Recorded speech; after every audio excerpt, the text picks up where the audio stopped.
Okay, we're back. Now I got it tore apart pretty good now. Got the floor out of it.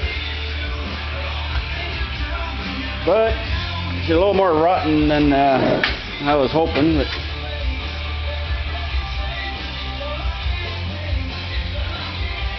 it's really rough.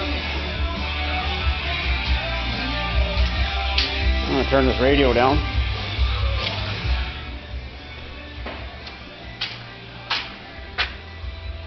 Here's what he got. A whole lot of rot.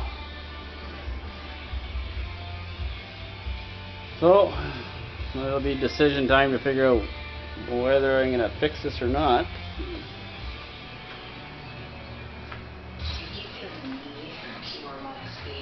This thing might turn into a paperweight.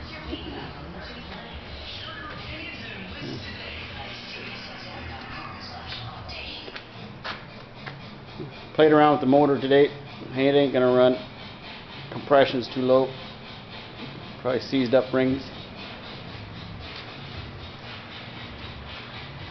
But I guess that'll be it for now. We'll try and figure out what we're gonna do there about this. Anybody want to buy a mint condition bug?